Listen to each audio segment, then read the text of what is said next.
ये कहानी है अर्जुन और विक्रम की, जो पहले बहुत धनी परिवार से आते थे, पर उनके दादा अपना सारा पुश्तैनी खजाना एक जंगल में गुफाओं के बीच, जहाँ किसी का जाना संभव नहीं है, वहाँ छोड़ देते हैं और उसको सुरक्षित रख देते हैं। परंतु किसी को घर पर बताए बिना वह इस संसार को छोड़कर चल देते हैं। फिर वह सपने में आकर अपने पोते को अपने धन के बारे में बताते हैं कि वह उसको प्राप्त कर सकें। विक्रम सारी बात अपने बड़े भाई अर्जुन को बताता है कि किस तरह उनके दादा रोज उनके सपने में आते हैं और उनको अपने पुश्तैनी धन को प्राप्त करने के बारे में कहते हैं। वह अर्जुन से कहता है, भाई रोज सपने में मेरे अपने दादाजी आते हैं और मुझे पुश्तैनी खजाना प्राप्त करने के लिए कहते हैं। मैंने सोचा आपको एक बार इसके बारे में बता दूं, कई दिनों से रोज मेरे सपने में आते हैं।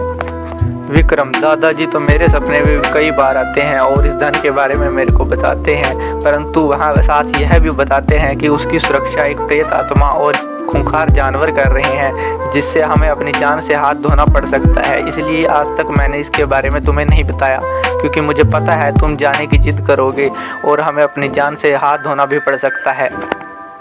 अगर दादाजी और तुम्हारी यही इच्छा है तो हम एक प्रयास जरूर करेंगे और जंगल में जाकर अपना पुश्तैनी खजाना जरूर लेकर आएंगे। अर्जुन कहता है कि हमें आज और अभी निकलना होगा ताकि हम शाम होने से पहले जंगल से वापस आ सकें। वह दोनों इतनी बात करते ही जंगल की ओर निकल पड़ते हैं।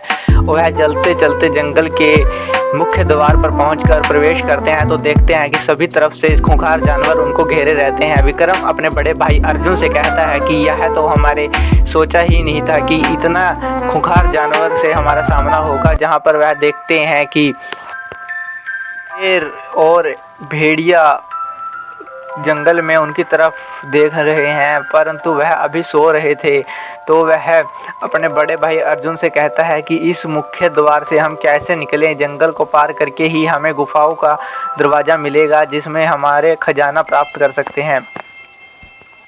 अर्जुन भी सोच में पड़ जाता है। वह कहता है कि यहाँ से निकलने का तो मुझे भी कोई रास्ता दिखाई नहीं पड़ रहा, परंतु फिर उसे एक विचार आता है जो उसके सपने में एक चिड़िया ने उसको बताया था। वह अपने उस सपने के बारे में अपने अर्जुन भाई को बताता है कि कैसे उस चिड़िया ने उसे जंगल से पार पाने और उस खजाने के बारे में बताया था। वह उसके दादाजी की प्रतिमूर्ति बनकर उसके सपने में आकर उसको खजाने के बारे में बताया करती थी। वह बताता है कि कैसे वह चिड़िया उसको कहती थी कि किस प्रकार वह खजाना प्राप्त कर सकते हैं। वह कहती थी कि वह उसके दादाजी की प्रतिमूर्ति है, वह पुनर्जन्म लेकर तुम्हें इस खजाने के बारे में बताने आई है। वह सारी बात अपने छोटे भाई अर्जुन को बताता है।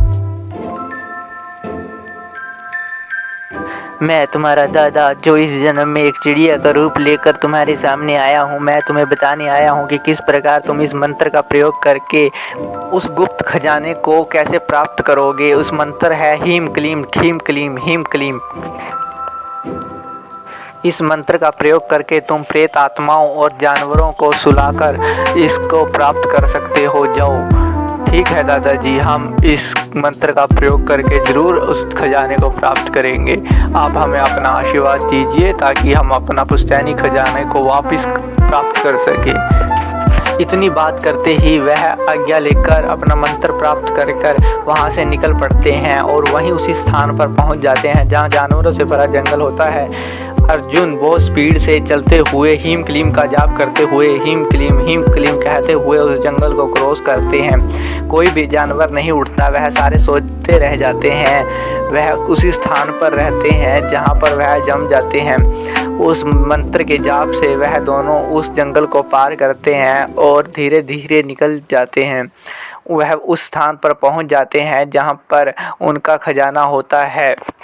दोनों अपने उसी स्थान पर दादा के छिपाए गए खजाने पर पहुंच जाते हैं और दोनों खुशी से नाचने लगते हैं, परंतु अर्जुन अभी भी चिंतित था। विक्रम नाचते हुए अपनी खुशी का इजहार करता है। कभी वह सोने की खान पर लेट जाता है, वह उछल कर उस पर खेलने लगता है। अर्जुन अभी भी चिंतित है। उसको मालूम है कि इतनी आसानी से वह खजाना नहीं प्राप्त कर सकता। इस सुनसान जगह पर अभी भी किसी प्रेत आत्मा का होना अवश्य है, क्योंकि उस चिड़िया ने उसको इसके बारे में बताया था।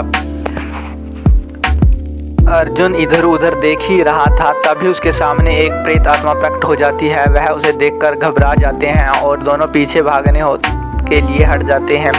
वह उनके पास आ जाती है और अपनी शक्ति के द्वारा उसको अंधा कर देती है। चुड़ैल उनसे कहती है, तुम यहाँ क्या लेने आए हो, क्या चाहते हो, अब तुम यहीं रहोगे, कुछ नहीं मिलेगा। वह उसको अपनी जादू के द्वारा अंधा कर देती है और कहती है, अब तुम मेरे गुलाम बनकर यहीं रहोगे, यहीं रहोगे। बड़े भाई को अंधा होता देख विक्रम सोच में पड़ जाता है और पीछे हटकर अपनी चिड़िया के बारे में सोचने लगता है। जो मंत्र उसने दिया था वह उस मंत्र का जाप कर उससे लड़ने के लिए तैयार होता है। तभी वह उस मंत्र का जाप करते हुए उससे लड़ता है और उससे चाकू का कोई प्रभाव उस पर दिखाई नहीं पड़ता, क्योंकि वह एक चुड़ैल थी। वह उस मंत्र का जाप करता है जो चिड़िया ने उन्हें दिया था, हीम क्लीम हीम क्लीम हीम क्लीम हीम क्लीम हीम क्लीम। यह मंत्र का जाप करते ही वह चुड़ैल को असर होने लगता है, उसकी जादुई शक्तियाँ कम होती हैं और वह वहीं पर लिट जाती है और उसको ख़त्म कर देते हैं। चुड़ैल को मार गिराने पर उसके भाई की आंखें भी पुनः वापस आ जाती हैं। वह अपना सारा धन को वापस लेकर एक अच्छा मकान बनाते हैं और अपने बड़े भाई को एक सेठ के द्वारा, जैसे उनके दादा पहले रहा करते थे, उसी हीरों के हार पहनाकर वह अपने घर में रखता है। विक्रम पुराने दादा की तरह रहने लगते हैं, जैसे उनके ठाठ बाट पहले हुआ करते थे वह फिर रहते हैं।